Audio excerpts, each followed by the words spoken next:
Hey everyone, a few weeks ago I created a blog post in which I showed how to build business credit from scratch, from the ground up, even if you're brand new.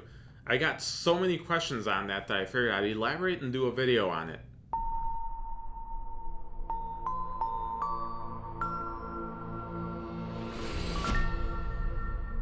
So it was this infographic that created all the buzz and generated all of those questions. Well, I'm going to clear everything up and show you how to build this thing from the ground up. However, before I even get to it, I'm going to talk about the big three. Who are the big three business credit bureaus that you need to be aware of in this space? Well, first one is Commercial Equifax, Corporate Experian, and Dun & Bradstreet. Let's cover Dun & Bradstreet first because that's where everyone has a lot of interest and that's where most amount of misinformation is out there. Dun & Bradstreet is a dominant force when it comes to business credit and business to government. So what does that mean? It's only good if you're going to look for vendor credit lines. So if you want to set up office supplies or fuel cards, which I'm going to talk about in a little bit, DNB is what you want to aim for. It's also good for obtaining government contracts. A lot of times when you bid on a government project, they're going to pull your DNB report to make sure you have the ability to execute and finish that project, and you're not going to rip them off. So that's DNB in a nutshell. And on the banking side, you're going to want to focus on Commercial Equifax. That's the one that's most widely used. That's the one I've seen commercial underwriters use quite a bit. And also, just a side note, there's about a dozen different business credit bureaus that banks could pull from, which is Tier 4 credit, which I'll get to towards the end of the video. But for now, since we got the big three out of the way and the general function of each one, let's go ahead and start with this pyramid. What we're going to do is we're going to build it from the ground up because that's how you build pyramids, guys. You do the bottom layer, and then you put the one above it on, then the one above it, and then you put the cap on, right? So before I get into the pyramid, I want to get into mindset a little bit. The way this works is the way it worked when you were 21 years old and had no personal credit. You had no accounts reporting to your personal credit, and you likely got declined for a lot of stuff because you didn't have personal credit. And you didn't go out and get a $200,000 mortgage when you were 21 years old. You likely started with the low-hanging fruit and then worked your way up. And that's what we're going to do here is we're going to start with the vendors that are much easier to get approved with, and we're going to build our way up to the harder and harder vendors. So I'm going to cover tiers 1 through 3 first because they're very similar in nature. Tier 1, let's start with this one. This is the bottom layer of that pyramid. And this has, let's see, I use in my example office supplies. So in my example, I use Office Depot, Quill, Office Max, and Staples.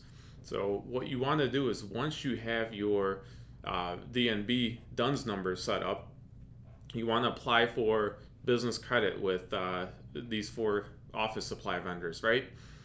Some of them are going to give you what's called a net 30 terms, and others are going to give you an actual physical card that can only be used at their place of business. Whatever you get, guys, go ahead and accept it, because if you get a base hit, run with it. You might not get a home run right away. Don't worry about it. When you're brand new, beggars can't be choosers, right? So I know Quill for sure is going to give you net 30 terms. They don't actually have a physical card that they're going to give you. All that means is you're going to be able to put whatever you want in your shopping cart on quill.com, have it shipped to you, and then in 30 days the bill is due. So either way, credit is credit. Go ahead and take it. The other recommendation that I would make is don't go out and buy a bunch of junk that you don't need. I mean, I still have reams of paper from 2007, so excellent paper. We're still using it in our printers, but I mean, it's just, if you don't need it, don't buy it just for the sake of getting that credit reported to your account. So that being said, apply with these 4 or any other office supply. I know there's Glendale Office Supply. There's several of them. There's probably about a dozen of them out there that you could go with. pick the one that you most resonate with and that you're going to use for business anyways. Don't just go out and get a bunch of office supply vendors just because you need credit. So what you want to do, and make sure this is you do this, is you want to have the mentality of building business credit secondary to actually running your operations and benefiting your business. Your profit and loss statement and your balance sheet should always supersede your credit report, guys. I mean, yes, it's important to have excellent credit and it's important to make a conscious effort to build it. However, you don't want to do it too fast in order to sacrifice and take away from your P&L, right? So now that we got that out of the way, go ahead and use the accounts that you set up with any of these office vendors for 2 to 3 billing cycles. That's going to take you between 60 and 90 days out. Once those report and you have 3 to 4 billing cycles worth of reporting, 2 to 3, whatever, go ahead and move on to tier 2. Tier 2 is fuel cards. So in my example, I use BP, Phillips 66, and Shell. You don't have to use these. You could use, there's several dozen fuel vendors out there that'll extend credit to you. Now here you're actually going to get a physical card that you use at the pump, or if you're in trucking, you'd have one of your truckers use at the pump. Whatever makes sense, apply for fuel vendors. Now, use some common sense. If the closest BP to you is 150 miles, don't apply for BP, right? Apply for whatever is local to you, whatever is convenient. Keep in mind, you're setting up these accounts to serve you, not the other way around, right? You don't want to be a slave to them. So once you have those set up and you use them for 2 to 3 billing cycles, move on up to tier 3.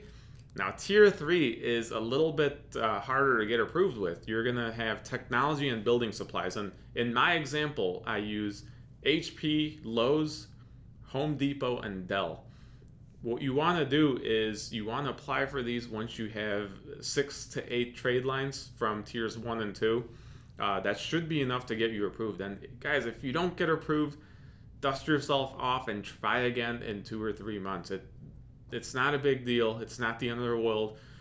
You can always apply again. And again, same disclosure. You don't have to use these particular vendors if you don't want. There's dozens of technology and building supply vendors out there that you could choose from. So I picked these as an example, and you're welcome to use them if you want. All right, let's move on to tier 4, guys. Now, tier 4 is a little bit different. If you notice, I haven't listed any banks or credit card companies, even though that's the type of credit you're going to get here. Is you're going to get cash lines of credit, whether it's credit cards, lines of credit, or loans, SBA backed or non-SBA backed. The reason I haven't listed anything here because there's a layer of complexity, because in exchange for that cash, the banks are going to want what's called a personal guarantee, which means if the business defaults on that debt, they're going to come after you, the business owner, personally. And they require your social security number, and they do all sorts of checks to make sure that you're going to be able to repay this loan, line of credit, or credit card, whatever they issue you. Now, the personal guarantee, because of it, they're going to pull your personal credit as well as your business credit. So you have so many variables that what works in San Francisco is not going to work in New York. What works in Florida isn't going to work in Chicago. So because of that, I haven't given you any banks or credit card companies that you could apply with. The other variables that you want to be cognizant of is, where is the bank going to pull credit from? Is it going to be TransUnion, Equifax, or Experian? For example, just last week I had a client that had a medical collection on his Equifax report, so we were able to navigate around that based on all the data we have and only send his application to banks that pull from Experian and TransUnion and avoid Equifax altogether. So if you do this improperly, it could screw up your credit. The other thing you want to be cognizant of is, once those accounts are set up, where are they going to report? Are they going to report to your personal credit? If so, then they're pretty much useless. You might as well use personal credit cards, right? So That's another variable you want to watch out for. The other thing you want to watch out for is underwriting guidelines. If a lender is inquiry sensitive and you already have a bunch of inquiries, you're going to get declined and get another inquiry on your credit reports. And that's pretty much a waste of time, waste of inquiry, and it could stifle your credit for the next 12 to 24 months. And you definitely don't want that. So now you see why I haven't listed any lenders or banks here, is because if you do this wrong, it's geographically sensitive. If you do it wrong, it could screw up your credit and stifle your personal credit for 12 to 24 months and just put a bunch of inquiries on there for no apparent reason. Or worse, if you end up getting approved for a business product that the bank claims is a business product but reports to your personal credit, now what you've done is you've lowered your average age of accounts on the personal side, and what that'll do is that'll actually drop your FICO score. So it's very important that you do this properly. It took us several years of data mining and getting all of that data into our software to properly map this out, regardless of where the client is, all 50 states. So what I would recommend is complete a pre-qual form, have us take a look, give you an estimate on what we could do on the tier 4 side of it. And by the way, if you have good credit, you could completely skip tiers 1 through 3.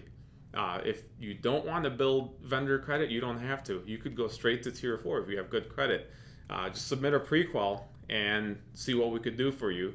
I'll go ahead and put the link in the description, and follow that link, submit it, and within 24 to 48 hours, one of our consultants will give you a funding estimate on what we think we could do for you in bank credit cards, lines of credit, and or loans, whatever it is that your business needs. All right, so that's pretty much all I got for you today. It's been my honor to bring you these videos and these tips. Have a safe and happy holiday and a happy new year, guys.